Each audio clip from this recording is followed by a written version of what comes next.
This is the Ms.FitVegan podcast, episode 454. I know why a lot of people don't like being alone. The reason is because they don't like themselves very much. And you don't really want to hang out with somebody you don't like. Also, being alone, you're with you, and it gives you time to finally acknowledge and become aware of the kind of person you are, and the things you've done, and the thoughts you have. And maybe you don't like that. Maybe that's a very scary place. Maybe you don't want to face who you are or who you've been. And this is why a lot of people turn to addictions. I am an expert at breaking my food addiction because I suffered with one from the age of 13 to 26. And if you listen to this podcast, you know that very well. I can't believe I don't have a food addiction anymore. And no, I don't have an eating disorder. I heard someone say that 100% of raw vegans have eating disorders. I know I don't. I know I used to. I know I used to be obsessed with food, always thinking about what I was going to eat next, always planning what I was going to order at the restaurant later, or planning what I was going to make this weekend, or planning, how I was going to sneak, the Breyer's ice cream, and then regretting it all and being so embarrassed, and then having to go out and buy it again and eat just enough so that it looked like I didn't eat anything. Because, my mom did not have a food addiction. She was addicted to alcohol and cigarettes. So she could have one scoop of ice cream, but I could not. And I thought there was something wrong with me, and blah, blah, blah. I'm sure you've heard this before. I'm sure you know about this. If you have a food addiction, you think there's something wrong with you, but there isn't. There isn't. You think it's your discipline. It's not. You don't need any discipline to break your food addiction. What you need is to literally have an abundance of your favorite fruit and vegetables around you. You need to prioritize making the sauces and the hummus and the dips and the dressings. You need to cut up the cucumbers and the celery and the romaine and the kale. You need to have snacks ready, frozen bananas, grapes. You need to have apples, if you like apples, with cinnamon or lemon on it. You need to make the smoothies, make the ice cream, make the juices. You need to prioritize getting treats, raw vegan treats, making the cheesecakes, and you need to not have any rules at all. You are allowed to eat all fruit and vegetables, nuts and seeds. No rules, because the rules is what's the problem. Okay, you can't have this, you can't have that. You're demonizing fruit, vegetables, nuts, and seeds. So, what's left? You can't eat any fat, right? You can't eat avocado, right? So you might as well go eat the Taco Bell, right? No. Fruit, vegetables, nuts, and seeds have to be allowed in your diet, okay? Or else you're not going to break your food addiction. Now, if you're already fruitarian and you want to cut out fat, okay, do you boo. But if you're addicted to processed foods, don't have any rules. Don't do intermittent fasting. Don't do juices only on Mondays and Wednesdays. Don't do what I do if you don't want to eat mono meals. Do whatever you want to do as long as it includes fruit, vegetables, nuts, and seeds. You want to cook them, then cook them. You want to bake them, then bake them. You want to eat them raw, eat them raw. You want to eat them frozen. Don't have rules. You're sabotaging yourself with all these motherfucking rules. And that's not really what I wanted to talk about today. What I really wanted to stick to today is the fact that it's so hard for some of you guys to be alone. And I get it. But being okay, being alone, is literally a superpower. Literally. Because what happens is, if you're okay being alone, if you've learned how to love yourself, which means you've learned how to be friends with yourself, hang out with yourself, tolerate yourself, okay, not just tolerate yourself, but celebrate yourself.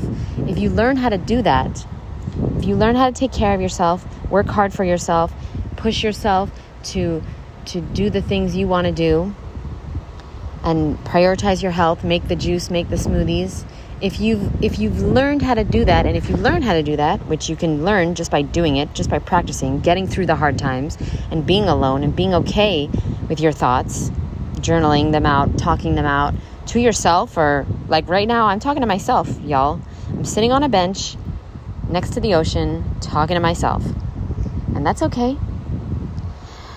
Until you're okay with yourself like that, you're doomed to be in toxic relationships, because you need to be able to walk away from anything and anyone that isn't making your life better. Relationships are supposed to make your life better 100%, and they're not supposed to be hard. If it's hard to be in a relationship with your significant other or your best friends, it's toxic. Because I have to tell you something right now. It is absolutely not hard for me to be in a relationship with my best friend. To be friends with my best friend is not hard. It's hard when she goes away. It's hard when I don't see her for a while. But it's not hard to be friends with her.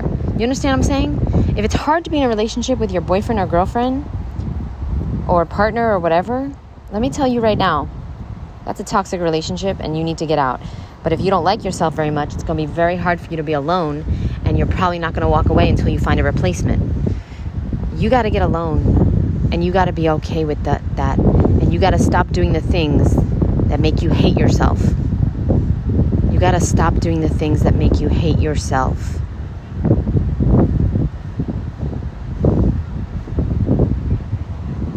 If you can't love yourself, you will never truly be able to love someone else.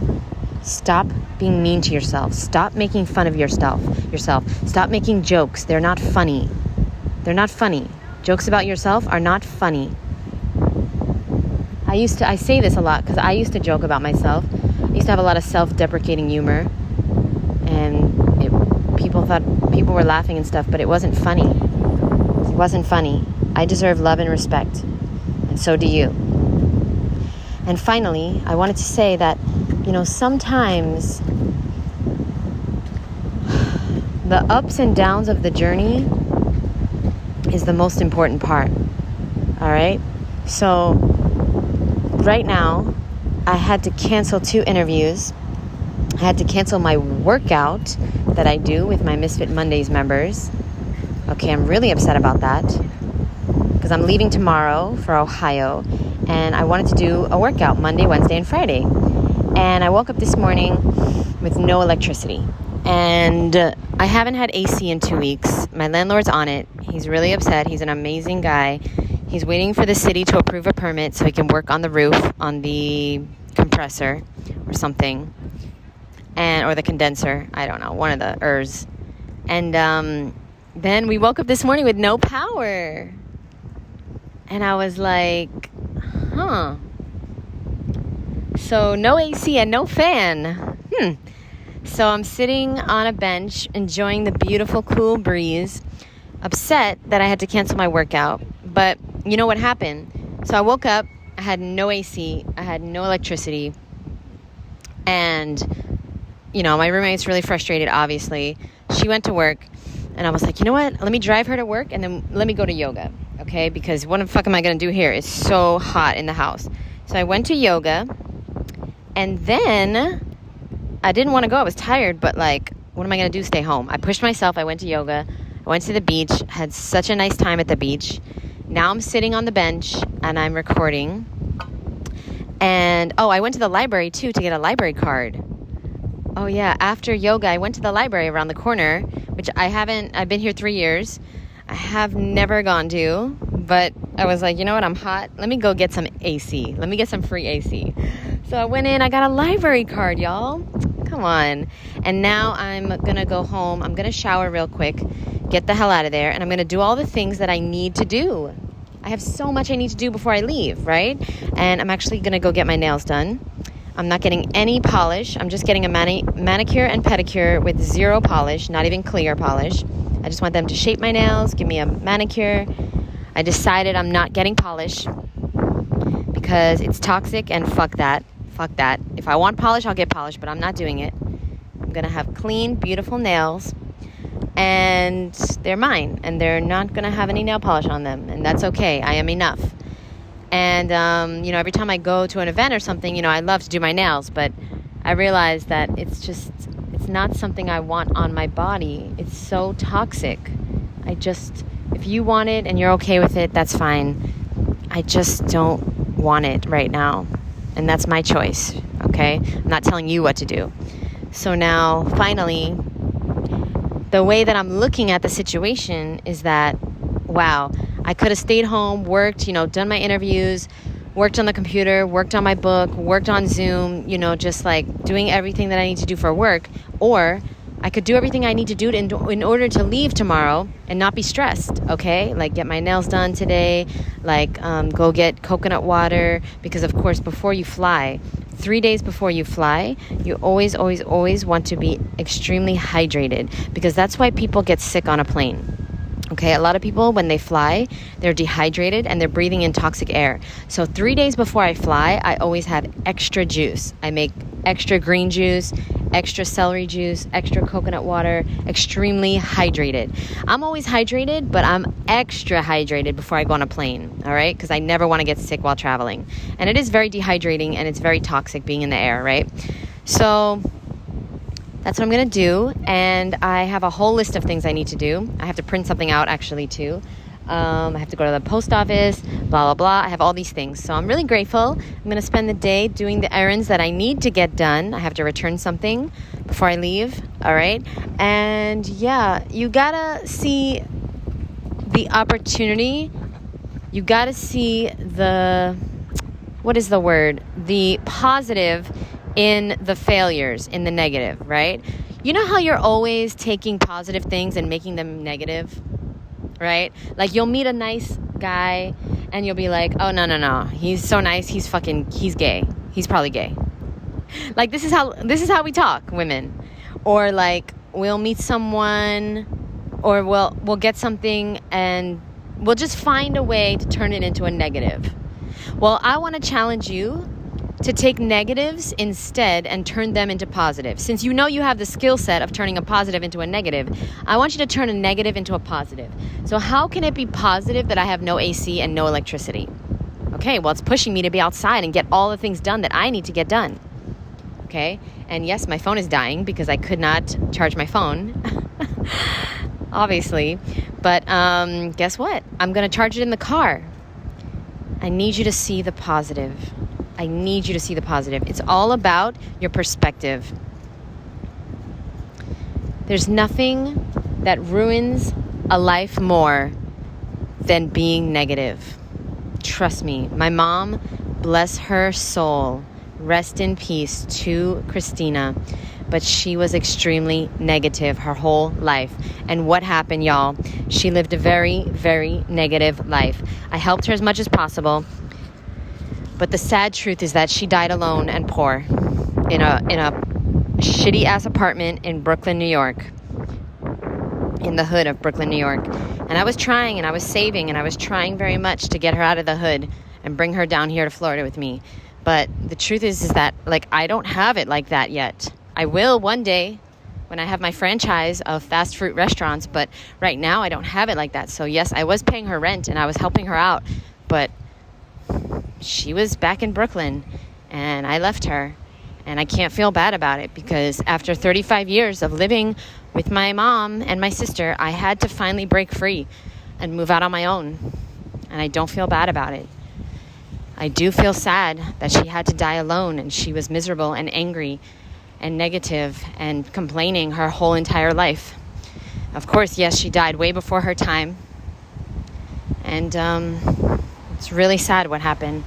And the whole thing, how, I had to call the police and they had to knock down the door. And yes, she suffered alone. And it's very sad. And I wish it wasn't that way. But please take a lesson from this. Find a way to be positive. Find a way. You can always be negative. You can always be positive. There's always something to be grateful for, and you can always find something to complain about. And I realized why I hate victims so much. It's because I am a victim a lot, and I hate it. I hate it. My mom was a victim, my grandma was a victim, and I was raised to be a victim, and I fucking hate it. I hate it because I know I'm not. I know that I have so much potential and so much abundance around me. So why do I find the negative? It's because it's a habit.